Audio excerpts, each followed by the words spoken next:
Hey guys, good day, and I'm back for another Planzilla video. Happy birthday, Bruce! Hi guys, so this is another long overdue vlog. Alam niyo naman kapag napapasyal tayo sa mga ganitong mga place and meron tayong nakikitang mga plants, hindi talaga pwedeng hindi natin daanan.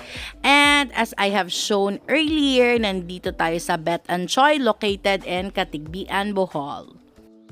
Matagal ko nang naririnig ang about sa place na to, pero ngayon lang kami nakapunta dito and I am amazed na ganito pala kadami yung mga plants nila. Apart from the landscape na talagang bubungad sa'yo kapag papasok ka na sa resort. Parang situated siya in a valley type kasi parang merong bundok sa kabila tapos bundok sa kabilang side naman and dun sa middle talaga, doon nakalagay yung resort mismo, yung pool, etong garden na nakikita nyo ngayon. We are inside the shaded area here in the garden kasi makikita nyo maraming mga philodendrons and meron ding lindene and all other plants that are sensitive to the heat of the sun. Yung mga nasusunog kapag naaarawan masyado. Kaya nandito tayo ngayon. Pumasok ako dito. Wala namang nakalagay na signage na bawal. Maybe pinagmamalaki din nila to kasi ang gaganda ng mga collections na narito. Sa mga nakasubaybay talaga dito sa channel, ang napakalalim nakasubaybay. Sa mga nandito talaga sa channel naman ever since we started, alam nyo naman that we are mostly featuring philodendrons. Kaya siguro itong mga plants na nakikita nyo ngayon, if you have been following us for quite some time, familiar sa inyo kasi marami na kaming naipakitang ganito. And this is among the resort na napuntahan namin na sobrang ganda and sobrang plant lover talaga yung may-ari or yung nangangalaga. So, this place is beautiful. Meron ding wildlife sanctuary, pero pupuntahan pa namin mamaya. We are celebrating Bruce Jacob's birthday. My cutie pamangkin. And of course, immediately kapag nakakakita tayo ng plants, the camera is ready as always. So, happy birthday, baby!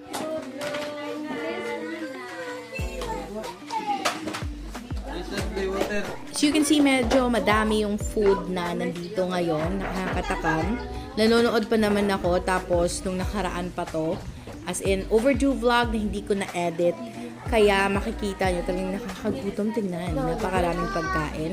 Kasi hindi lang yata ito one lechon package. Meron pa yata additionally na prepare sa bahay. Kaya marami kang makikitang pagkain ngayon. And konti lang kami kasi hindi lahat nakasama dahil nga malakas yung ulan papunta dito and medyo malayo yung Katigbian from Tawiz. Pero kahit medyo malayo dahil meron tayong mga kasamang mga bata, gustong-gusto nilang mag-swimming, kaya we still gave it a try. And maganda naman talaga dito. Sobrang ganda ng garden and hindi masyadong crowded. Hindi ko alam kung anong araw to. Hindi ko na matandaan. Pero wala masyadong mga tao. And makikita nyo talaga, sobrang ganda ng paligid. Hindi lang siya bare na resort. Makikita mo kasi ang daming mga plants. From the shrubs that we can see to the philodendrons. Marami. And meron pang mga nandun sa pool area like this. Oh, sobrang ganda, diba? So they are neatly placed. And talagang maa-appreciate mo kasi kahit saan ka lumingon, puro mga plants if you are a plant lover. So you can see yung sister ko, yung boyfriend niya, and ito nga pala yung pinaka-main pool yata nila kasi ito yung pinakamalaki. Pupuhag view. Wow. Yes, that is the problem kasi nga dito sa gitna wala naman masyadong shade kaya sobrang init lalo na kapag tirik na yung araw. Kapag noontime, sigurado nako matutusta ka, you will be a living lechon. Pero okay naman dito sa gilid, may mga huts. And nung nakapag-ask din ako ng mga rate, etong mga maliliit na huts sa gilid, medyo affordable lang talaga. Or not medyo, affordable lang talaga siya for a family na gustong mag-enjoy. Nabihag lighting, ani, oy. So, maganda na rin dito. And siguro kung hindi lang tumalayo, mas mapapadalas yung pagpunta dito. So, Bet and Choy is really nice. Hala na, And iguana. meron nga palang wildlife area and we are heading that way. Medyo malayo-layo siya from the pool. Ang ganda ng cycads, diba? Ayan. Wakay hasan eh. Medyo hindi ko trip yung mga vines na ganun. Si Adam and si Eve. Di man ko nga na ah.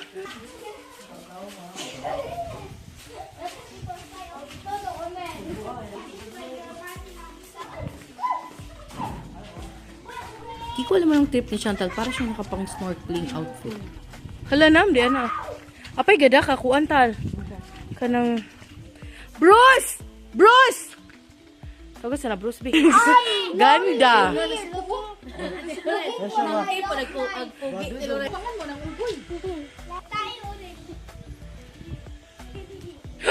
Chana! Ako na.